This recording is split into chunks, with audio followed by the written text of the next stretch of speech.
How's it going? It's Kevin Kenney backstage at the Meadows with Run the Jewels. LP, Killer Mike, how are we, gentlemen? Well, we're chilling. We're good. Chilling, having a good time. Now, what time do you guys go on? 6, I think. All right. Yeah. So, what's the mood like right now? You guys are touring veterans. I mean, touring experts with these festivals all year. But is it relaxed at this point? Hell yeah, we're drunk and high. I'm a little nervous. Hence the shades, right? Yeah. That's just but no, the mood's great. I mean, apart from the fact that we want to get on stage. Yeah. The mood is great. Yeah. Right. The I mean, anxiety of waiting. Yeah. My mom is here. I told her that I'm opening for Jay-Z. So. Yeah, I mean, a lot of people feel that way. It's kind of an honor for a lot of that way. artists. Yeah, I told man. all my high school enemies on Facebook, hey, I'm opening for Jay-Z this weekend. How are you doing? Yeah. What you up to? You got to flex on Facebook How's your for job sure. doing unemployment there, guy? Yeah. Remember when you told me I wouldn't be anything? Yeah, exactly. Well, believe it or not, I mean, it's crazy to even imagine this, but we're coming up on a year since Run the Jewels 3. Yeah. And it's About probably been a couple blur months, for yeah. you guys because of this. I mean, you've been on this world tour for how long now? Since the record dropped. Yeah. Wow. Yeah. And is that your element? Is that you guys are hardworking musicians? You just want to be hitting the road and doing Absolutely. shows? Drop records, hit the road. Yeah, Right. absolutely. We like doing two things. We like making records. We like performing them Yeah. in front of people, and we're lucky. We get to we have a really lucky touring career. People want to see us play right now, and we're gonna take it. Yeah, It's- the it's- world over. I mean, want this the is- touring career fish. Yes. Yes. Yeah, that's what we're going That's for. right. Okay. Yeah, right. That's Are right. you a big Fish But- fan yourself? I'm Are you the jam band guy? I'm an Allman Brothers jam band guy, All but right. I will say I've experienced watching one of their shows via the internet, and it was amazing. Like when Really? you see all those people on the same vibe, so I gotta respect it. You know what I mean? Yeah. And I'll smoke and listen to more. Yeah, it's like a culture unto itself. Yeah, you know, I mean, the you jam gotta, band It is, culture. you gotta is. respect it, man. Outkast was the same way. You know, Right. hopefully they'll go back on the road again. I know they came back, but going to an Outkast show was an experience. It was circus-like. You know, it was like going Right. to the fair. Yeah, I mean, you bring up Outkast. We had Big Boy on not too long ago on Billboard Live talking about Boomiverse.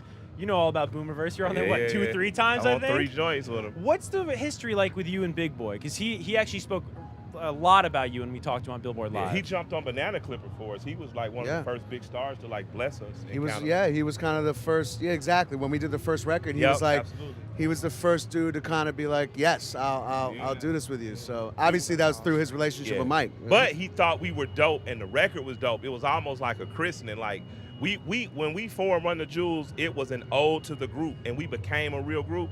So we have a marker. Like we're not gonna do less than 4 records and say they're classics. We're gonna share each other's verses. Like we had a marker, and Outkast was on there with EPMD, Ball and G, Mobb Deep. You know what I mean? Mhm. So our thing was like a UGK. We wanted to have, when you think of Bun, you think of Pimp, and Big acknowledging that first by giving us a verse, man. You could have sent us to heaven in a rocket. You know, Absolutely, man. and he jumped in the video. So Yeah. you know, I appreciate him. But we're big fans of it. Hopefully we'll cross paths on the road more and get to do the records we did together more for people.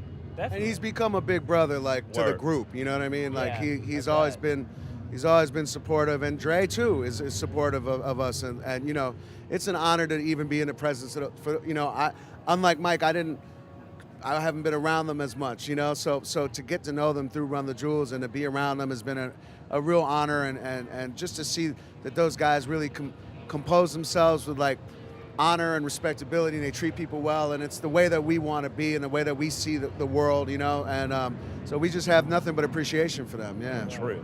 I want to ask you guys, since we have you here, about the way you use your platform, because I think it's remarkable, and I think you guys probably think why wouldn't we do this with our platform, you know, and why wouldn't, if we have these fans, why wouldn't we talk about politics and talk about social issues? But a lot of people don't have that courage, and I'm wondering where that courage, is that just innate to you guys to just go out and speak your minds? And you've done very cool things on the festival circuit. You know, at Glastonbury, you had Jeremy Corbyn introduce you, and Sure. I mean, here in the States, it speaks for itself, your track record. But where does that come from?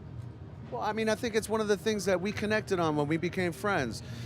But first was a love of rap music and a love of style and a love of influences, and then the other thing was that we both came to it with our own sort of personal beliefs that just kind of really matched up when you boiled them down, you know? Right. When you boiled it down, both me and Mike care about the state of humanity and care about the way that people are being treated.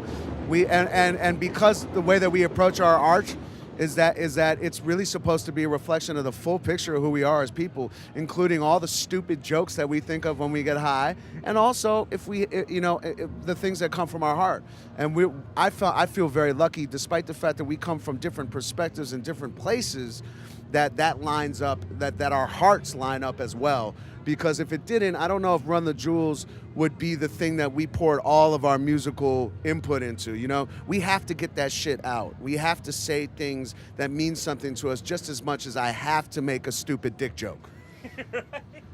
and you guys seem in such harmony. You're talking about these iconic groups. Answer ever to a socio-political rap question. Like, it's the truth. Too. What do you guys disagree on? Even if it's small and even if it doesn't matter and it's Food. inconsequential, what's something that just grinds your gears about each other? Food, a couple of rock albums we don't agree on. Yeah. Food and rock albums, bro. We balance each other. We are a bit of a yin and yang, and I think that the trick has been you get to a certain point, you're like, thank God we met at 35. Because you get to a certain point in your life where you learn to understand and accept people for who they are more than you try and cram them into your own, way of doing things, Now, we don't have much more time, but I do want to talk about something that's very important and cool, Mike, is this new clothing line that you started in the wake of the events that took place in Charlottesville. Can you tell us about this clothing line? I mean, I don't have a clothing line like I'm out pitching, like, hey, I have a clothing line, a flagship store. But there's at least one shirt that does exist. Yeah, I know. I mean, cool. There's more than one. I'm no Puffy. Like, you know what I mean? If I become Puffy, it's literally because I got high and accidentally did a cool T-shirt. I've met Puffy, and you, sir, are no Puffy. Exactly. Shouts out to Sean, man. Sean P. Diddy Combs. But no, I have ideas and things that I want to say or want to see on T-shirts. I put them on there. I partner with people like Daylight Curfew, who's our merch company, one of the merch companies we use. And now I have something cool coming out with Volcom also, that I just get my ideas out. So I'm not here to pitch the brand, but if you're a big guy, 3, 4, 5X, I got some cool stuff coming for you. And if you're just a smart aleck, who likes everything from Shaft to Mark Twain to smoking weed, I probably got some stuff for you too. I think you'll like it. There you go. All right, guys, best of luck when you hit the stage tonight, and thanks for taking the time here for Billboard. Thanks, man.